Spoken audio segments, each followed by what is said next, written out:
Bom dia, hoje sexta-feira, 21 de agosto de 2020. A cada dia que passa, meus amigos, cresce a possibilidade de um grande conflito armado entre países árabes e Turquia. Sim, por incrível que pareça, a perspectiva é essa e não é boa. Países árabes, todos os países árabes hoje, tiraram o apoio que davam à Turquia e a possibilidade de um conflito, pelo menos entre Egito e Turquia, ou Iraque e Turquia, é sim muito grande. Antes dessa notícia, quero lembrar aos amigos que o canal Professor Belei é parceiro do Brasil Paralelo. O Brasil Paralelo oferece a você um plano, o Plano Patriota, para que você seja membro do Brasil Paralelo. Assinando o Plano Patriotas por R$10 por mês, você se torna membro do Brasil Paralelo e tem acesso a todos os documentários importantíssimos do Brasil Paralelo. Vocês estão vendo aqui, são os 11 Supremos, já são 3 os episódios. Você tem acesso a todos esses documentários, como disse, por apenas R$10. E aí, com R$10, você ajuda o Brasil Paralelo a continuar produzindo seus vídeos importantíssimos, seus documentários importantíssimos, e ajuda também o canal Professor Belei, parceiro do Brasil Paralelo. Você pode acessar todo esse material clicando neste link que está aqui abaixo do vídeo.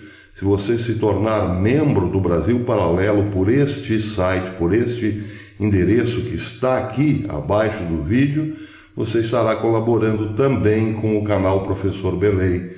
Estará também nos dando uma força, principalmente agora, nesses dias difíceis para quase todos os canais conservadores no YouTube. A situação não está fácil, por isso contamos sim com a sua colaboração. Torne-se membro do Brasil Paralelo e ajude também o canal Professor Belei. Muito bem, meus amigos, a novidade desta semana é que o empresário das comunicações Abd al-Bari, ele é dono do site, do famoso site no mundo árabe, site online Hayal Ayan, disse ontem em editorial que a Turquia não tem mais nenhum apoio dos países árabes. E disse mais, disse que se a política de agressividade da Turquia contra os árabes continuar, é praticamente certo um conflito armado de grandes proporções, obviamente. A gota d'água da tensa relação entre Turquia e os países árabes foi um ataque realizado pela Turquia com drone a semana passada sobre o Iraque, matando 2 iraquianos. Essa matéria está no Memri, eu deixarei aqui na descrição para quem quiser lê-la na íntegra. A matéria diz o seguinte, o editorial de Abd al-Bari diz o seguinte: além disso, além das relações tensas entre países árabes e Turquia, as relações com os estados do Golfo estão muito prejudicadas. Elas estão à beira de uma guerra com a Turquia, está à beira de uma guerra com o Egito e a Líbia, e também com a Grécia, por sua atividade em uma zona disputada no Mediterrâneo.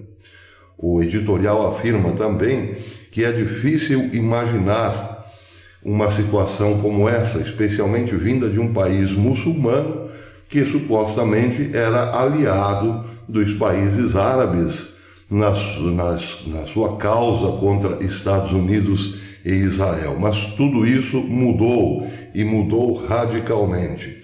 Hoje, diz Abd al-Bari, após o ataque a uma posição militar iraquiana e a morte de 2 oficiais iraquianos por um drone turco no norte de Erbil, na região do Kurdistão, está claro que esses ataques turcos recorrentes deixaram Ankara sem um único aliado árabe incluindo seus vizinhos. Suas forças estão invadindo a Síria e ele está lutando, e a Turquia está lutando também na Líbia e agora violou a soberania do Iraque. A Turquia também está à beira de um conflito com o Egito e suas relações com os estados do Golfo estão mais tensas do que nunca. Leia-se aqui, principalmente, as relações entre Turquia e Emirados Árabes Unidos, que tem hoje uma forte parceria com Israel. Isso expõe a situação toda a um grande conflito. As extensas críticas, especialmente a alegação de que só se luta contra os árabes, que a Turquia só luta contra os árabes, tem ocupado a mídia, de modo geral, em árabe, concluindo que isso tudo é por causa das terras dos árabes. A Turquia quer apossar-se das terras dos árabes. Isso eu venho dizendo aqui que a Turquia de Erdogan tem essa pretensão de fazer ressurgir das cinzas o Império Turco-Otomano e, mais ainda, colocar Erdogan como o líder de todo o Islã, como o califa do Islã.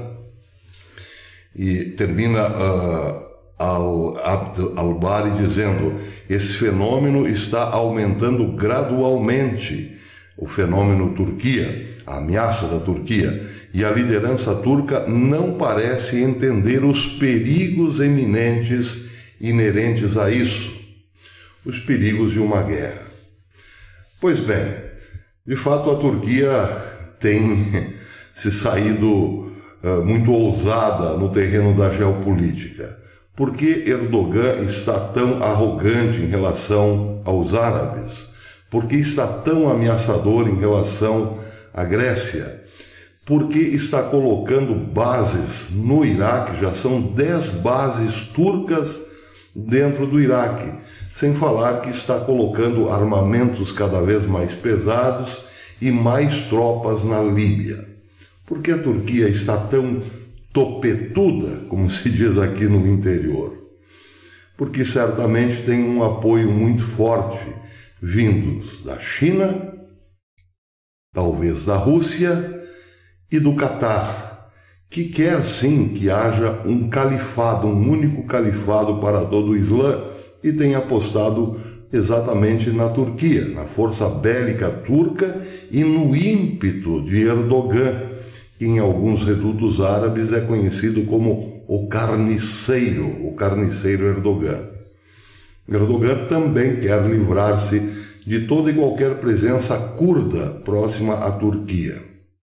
Este é o quadro. Por que a Turquia está tão topetuda?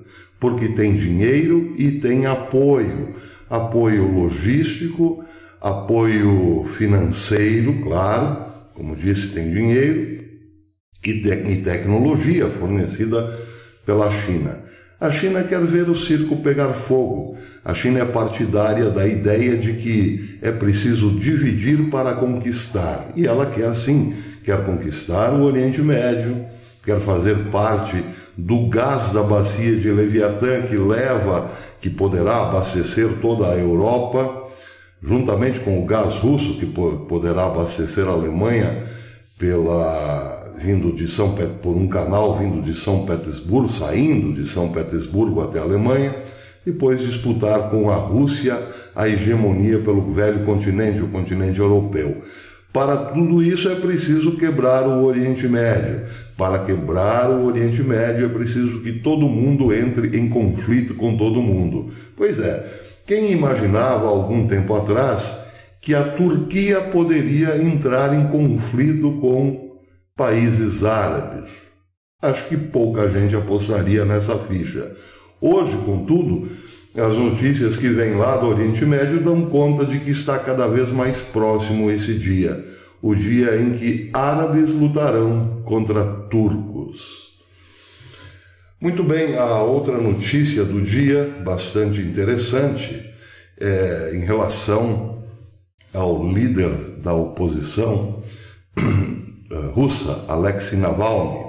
Navalny estava está internado num hospital por intoxicação ou por envenenamento, e foi decidido que ele faria o tratamento na Alemanha. A decisão foi tomada ontem, estava tudo pronto para ele deixar a Rússia em direção à Alemanha, porque sente-se, sua equipe sente que é mais seguro fazer o tratamento na Alemanha, tentar salvar-lhe a vida na Alemanha do que na Rússia.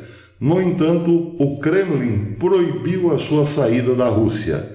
O Kremlin afirma que não existe veneno no sangue de Navalny, que é tudo uma armação para denegrir a imagem de Vladimir Putin. É tudo uma armação e, portanto, ele ficará em solo russo e responderá um processo ainda por cima, por tentar criar uma intriga internacional que coloque Putin em saia justa. Bem, pelo sim, pelo não, a questão é a seguinte: veneno na Rússia não é novidade para ninguém. Mas até que se prove que foi Vladimir Putin quem mandou envenenar Navalny, bem, aí vai sim de fato uma grande distância.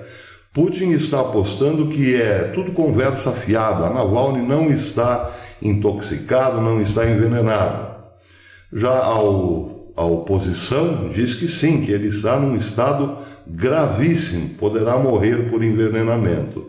E aí fica a questão, fica digamos assim, um imbróglio. E se foram os globalistas que mandaram envenenar o seu pupilo Navalny para criar exatamente um distúrbio na França, usando da velha tática chinesa, dividir para conquistar? Bem, aí seria o fim dos tempos mesmo.